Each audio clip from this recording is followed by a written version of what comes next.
Kia ora, bula, kia orana, talofa, manualele, and welcome to Tupalangi and a Peace and Easy Pod. Great to be here for another week with you, Dave. And this is the podcast, of course, for any business that's serious about doing work in the Pacific. And talofa, malawelele. Let's focus on some Samoan and Tongan greetings because I think that's where we're going to go to today. But my name is David Dewar, and fantastic to be working with Glenn on this podcast, talking about some of the incredible stories and things that are going on in this wonderful region. And in this episode, we're going to focus on Samoa and Tonga, as Dave has mentioned, because there's a very important visit happening this week. And so we just want to comment and talk about that. But first of all, Dave, what's been going on in your week? You mentioned earlier you've been a bit swamped work-wise, but I'm sure you've been able to have some fun around the swampiness. It has been a very busy week, Glenn, in both work land and family land and study land, some of which we'll probably touch on in today's episode. But last year I made the decision to start on an MBA with Auckland University, but this week was a good reminder about what that actually involves, and it's a heck of a lot of assessment. Well, knowing you'll be getting A+, so there'd be nothing to worry about. But part of the challenge is that it is so interesting, right? So you sort of blink and it's close to midnight again, and you think, oh gosh, I'd better get into bed before I got to get the kids up for school tomorrow morning. Well, very important week for me this week, Dave, because I had another birthday, so I clocked over another year older, year wiser, one would hope. Yeah, indeed, Glenn. Happy birthday, and I'm sure everyone listening in will be wishing you happy birthday as well. And I can see some progress being made on the renovation behind you as well. Yeah, we've had the jib stopper in this week, so we're now getting proper walls, which is real good progress. And you were saying before the show that you also decided to treat the builders to a birthday celebration during the week as well. Well, we had the builders shout last night, just even though we're not complete yet, they've been doing a great job. They've been great to work with. So, it was nice to have them around. Hey, so let's get into the Talanoa, Dave. And as mentioned, this is a big week in Samoa and Tonga, certainly for Aotearoa, New Zealand. What is the big news? Yeah, well, a very big week for both of those places in the sense that they will be hosting a pretty large-scale visit by New Zealand. Prime Minister Christopher Luxon will be jumping on a plane, I think, tomorrow in New Zealand time and flying up to first Samoa and then Tonga. And on that plane accompanying him will be a cross-party delegation of MPs, as well as a group of leaders from across New Zealand's Pacifica community. And there will be, I think, a really good group of business reps on that plane. Really looking forward to, I think, showcasing some of those connections between New Zealand and Samoa and Tonga. Yeah, Dave, I think, in our day jobs, in our past, we've been involved in quite a few of these kind of missions of, trade missions and politically led delegations. And often I think people kind of wonder, what's the point and how do these actually work and do they actually produce benefits? What's your thinking about what this one will do and what they're trying to achieve from it? Yeah, it's a great question, Glenn, because I think what a mission looks like in the Pacific is actually different to, some of the other missions that we tend to see, which are often a lot more explicitly business focused in other markets. The traditional idea of a business mission is fantastic in terms of giving opportunities for businesses to go to reinforce their connections with some of their stakeholders and partners and clients in particular markets. There's a lot of networking that goes on, and people can sometimes roll their eyes about that. But in actual fact, for many businesses, that's really where a lot of the value occurs. Just that opportunity to be on a plane with some of your peers, some of your colleagues, some of your competitors sometimes, but to also be able to share ideas about how you operate in the market, pick up learnings, and make connections while you're there, and having a senior government leader, whether it's a minister or indeed the prime minister, can be a huge benefit in terms of opening doors. You talk about the networking piece, and of course we often talk about the importance of relationships in business all around the world, but probably nowhere is it more important than the Pacific, where just that importance of actually turning up, opening doors, and having a genuine relationship that isn't just a one-off as well. It is super important. Showing up matters. and showing up in the right way matters, and being able to do that in a context like this, where you are part of a broader delegation. And this goes back to that point I was making about how sometimes it's sort of different in the Pacific, because unlike some of those other missions where it would almost be exclusively business representatives, in this one you'll have, I would imagine, a great cross section of people from across Aotearoa that are, really engaged with Pacific communities and countries at all levels. You'll have representatives from the New Zealand Tonga Business Council and the Samoa Trade and Investment Commission, who, I can give a shout out to Rachel Afiaki, is the chair of the New Zealand Tonga Council. Fantastic business leader, really great Tongan New Zealander, having the opportunity to network and learn from people like her, and many of the other, businesses and other Tongan or Samoan Kiwis, or people that have been engaged with those markets on that mission will be hugely valuable. Yeah. Hey, Dave, here's a question. I'm just thinking aloud in terms of, let's say, somebody who's going on that mission as a business happens to be listening to Tupalangi and a PCNEC pod before they get on the plane to go. What advice would you give them to make the most of their time? I think the key thing is sort of make the most of it. And make the most of some of the opportunities that might not seem immediately relevant to your specific business interest. Many people jumping on those delegations will be rightly focused on the particular project or business that they've been invited to the delegation to pursue. And they may well have a team in market. They may well need to go and visit that team and make sure that everything's running well. And, perhaps they're welcoming the Prime Minister to their premises. Perhaps they're showcasing a project that they've been involved in. And that's of course the main thing that they need to worry about. But, in the other parts of the mission, there might be opportunities like some of the cultural elements. So there's a proverb, I suppose, in Samoa, which talks about the road to leadership being through service. And I won't try and butcher the Samoan language by attempting to pronounce it right now off the top of my head. However, I think the underlying principle is a really important one. And I think reflecting back to the conversation that we had with Nina Wetzel a couple of weeks ago, sorry. Yeah. Time her, flies. her, her family, very, very big business leaders within Samoa, and those points that she was making about the importance of that community service, needing to give back. That's really where I think leadership comes from. In that culture. Yeah. Hey, Dave, just going back to the business piece of the mission, sometimes the list of who's actually going on the plane is not really released very, very quickly. But is there any companies that you can see that there's information publicly available that they're going and that you'd want to comment on? Yeah, well, I don't think any of the companies have publicised the fact that they're travelling just yet, but people can presumably have a look throughout next week, because while they're on the ground, they'll have a lot more leeway, I think, to make it known that they're there. Yep. Look out for some LinkedIn action. Absolutely. If you think about some of the businesses that we know of that have been very active in both of those markets, that are worth sort of highlighting.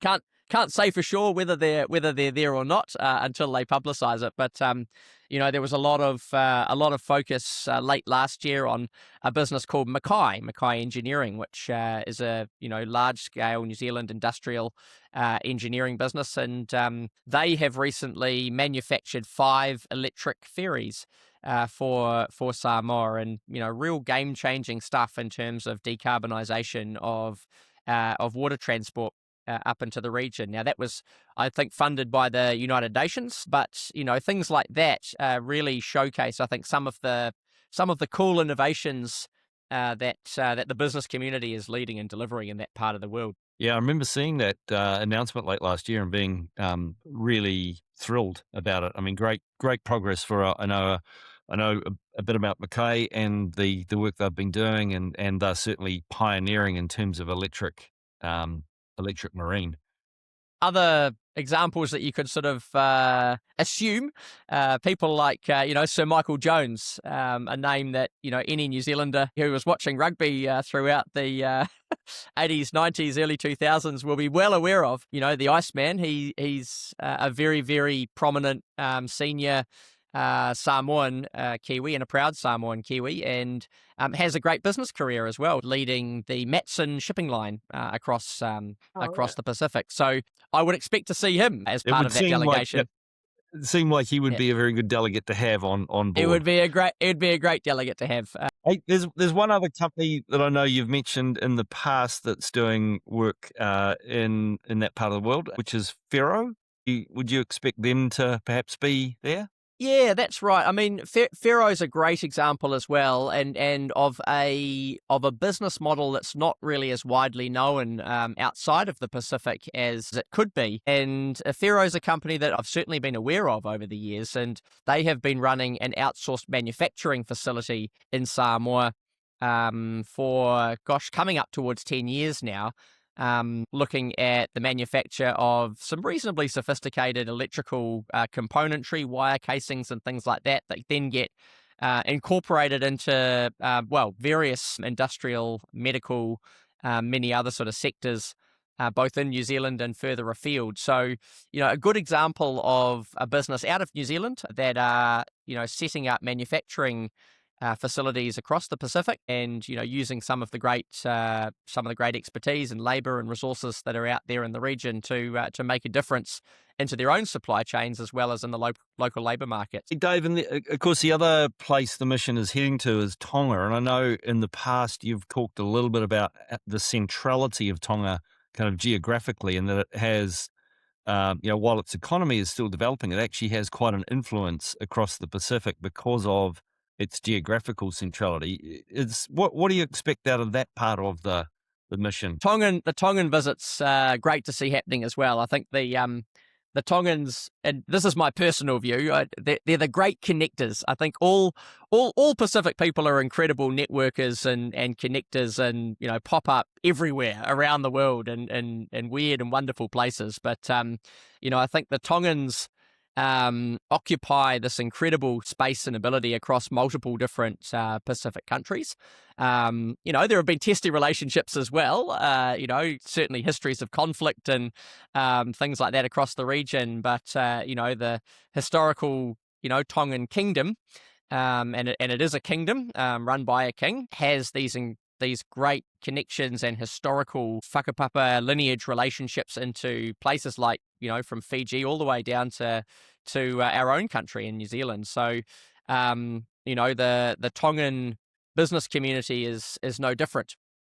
And it's interesting to reflect on kind of how the modern day Tonga economy also reflects that connection, because one of the biggest sources of GDP in Tonga is, of course, that remittance income, which is the money that all of those phenomenal Tongans are generating overseas and remitting back into Tonga. I think it's up around, if not over, 40% of GDP now. If you're on that delegation, and you may not even have a business interest in Tonga, it's still worth getting to know the people that are on the ground in Nuku'alofa, because chances are they'll be connected much more broadly than you probably appreciate. Hey, Dave, well, let's move on from the mission. Although I do note your comment on Rachel Afiaki, for example. I think it'd be fantastic if we could get somebody like that to come and talk to us once the mission's complete, and have them on the podcast and just find out what actually does happen, and and what the benefits are. And I'd love to hear that and find out more about what actually happens once they're on the ground. Yeah, that's a great idea. So malo, Rachel, if you're listening, we'd love to welcome you on the show to talk about how the week's gone.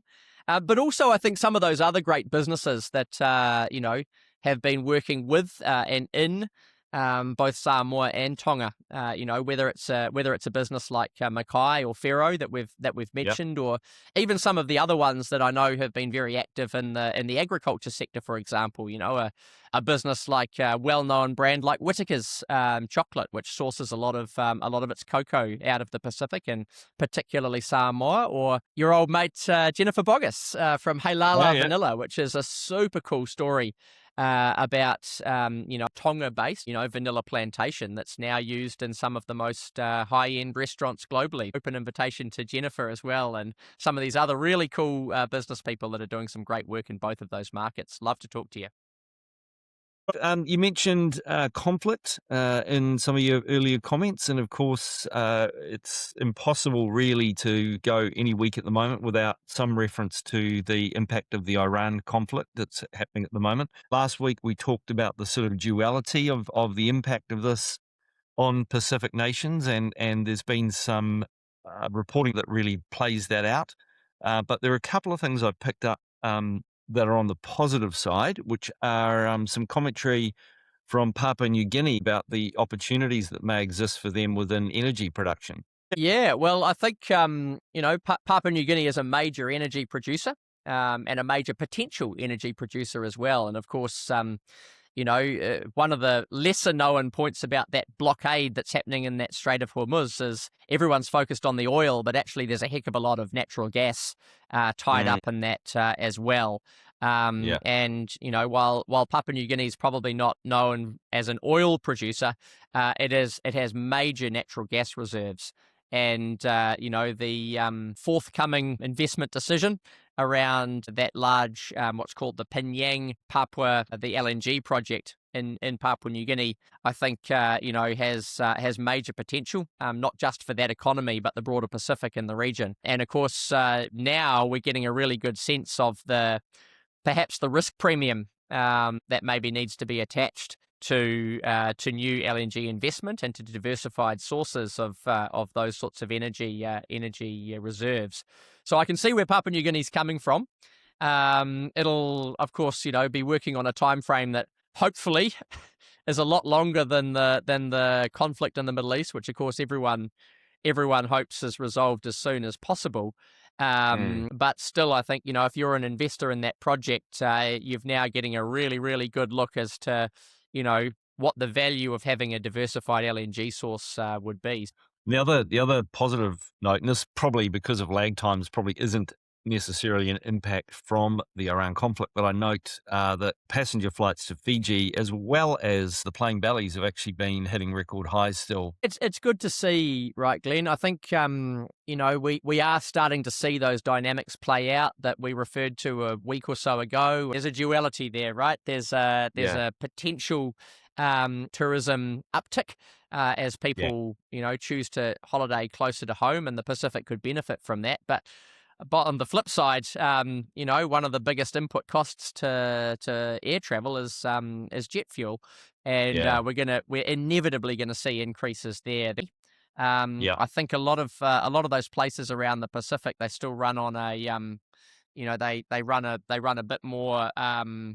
They're regulated, so it's sort of like a 2 weekly, 3 weekly cycle for price setting. Energy's already priced quite highly. I mean, it's a litre of petrol here in Cook Islands is around the $3 mark already, and so going up further will be a big impact. And yeah. Hey, well, moving on from that, Dave. One of the other things that really caught my eye in the week was the announcement of this loan, $50 million US concessional loan for the Fiji health transformation. I guess why it kind of really caught my eye is two things. One, I still remember some of the early conversations when I first started working in the Pacific about the importance of modernizing the healthcare system because that's such a key thing in terms of people being prepared to come back. They've lived overseas to come back into the islands and live there is having access to quality healthcare. It has quite a bigger effect than just the healthcare investment. And secondly, of course, with a business angle. are there opportunities for New Zealand, Australian, and other Pacific businesses to benefit from the work that's going to have to be done? I guess the other part of that, the third thing really, is that whole framework with ADB and World Bank working together, and that's part of what they're calling I think, the mutual reliance framework. Yeah, well, what a lot of moving parts, right, Glenn? I think Yeah. so you're absolutely right. That importance of healthcare to Fiji was something that I remember Craig Strong mentioned when Mm. we had that conversation with him from BSP Life. Of course, BSP Life runs the private hospital, or owns the private hospital, I should say, in Yeah. Fiji. Yeah. And they have always been of the view that that private healthcare, or just healthcare in general, is a critical enabler for not just Fijian diaspora wanting to move home, but also for this idea of growing a lifestyle sort of tourism bracket and a new tourism segment as Right. retirees come back. Whether that's diaspora Fijians who have wanting to return home to be closer to grandkids and things. So if you are targeting that older bracket, which is where let's be honest, a lot of the money is, you're going to need to make sure that there are healthcare facilities that can target them. And that's the business lens. But of course, the main reason, the absolute main reason that you need a really good, strong, functional healthcare system is the people of Fiji, and a really good, scalable, large tertiary hospital is critical.